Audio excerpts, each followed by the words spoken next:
In May 2021, an international consortium by the name of Global Partnership for Ethiopia was awarded the Unified Telecommunication Service Provider license, which granted it the permission to operate in Ethiopia. Safaricom Ethiopia was then born and started operations in October 2022.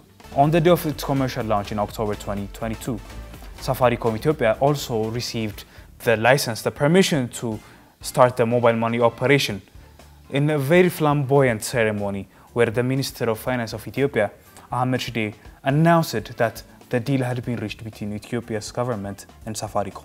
M-Pesa, Safaricom's mobile money service provider, is now going to be starting operations in the next year.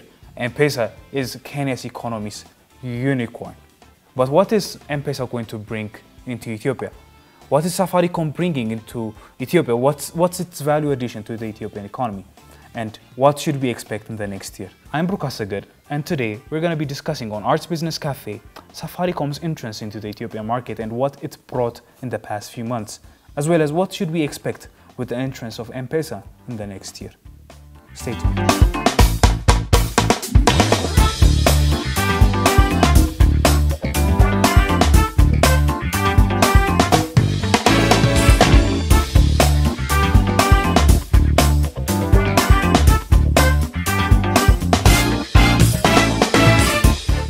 Since the launch of its commercial operations in October 2022, Safaricom has managed to onboard around 11 million subscribers to its network through 847 network towers that are currently functioning, and a vast amount of resources that Safaricom has put into action for the seamless operation Safaricom network is showing.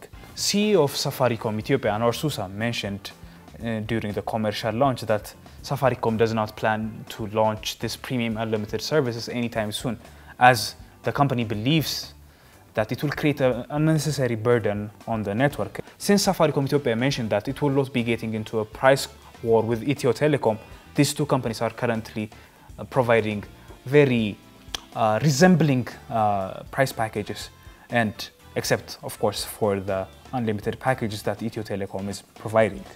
Safaricom Ethiopia is showing very stable connectivity and is becoming an alternative to Ethio Telecom service provider. 11 million subscribers in a few months is not a small number. Now let's talk about the bulldog, Safaricom's crown jewel, M-Pesa. M-Pesa is the mobile wallet and mobile banking system of this teleco service provider.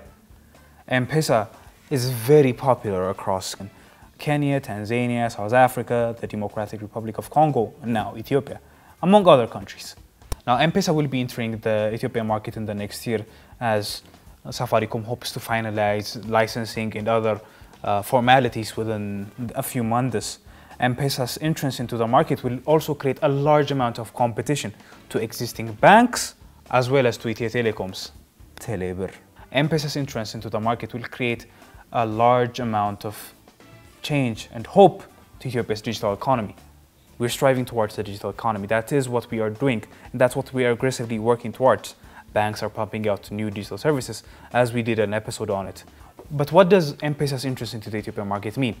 It will create a significant challenge for Ethio Telecom, Telebir, which is currently being supported by the government, as many governmental services are being paid for by Telebir, including traffic fines, tax payments, and other governmental services which require payment. But will M-Pesa receive the same treatment? Should it receive the same treatment?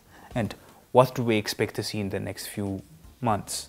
This has been Arts Business Cafe with me, Brukasagad. Thank you for watching.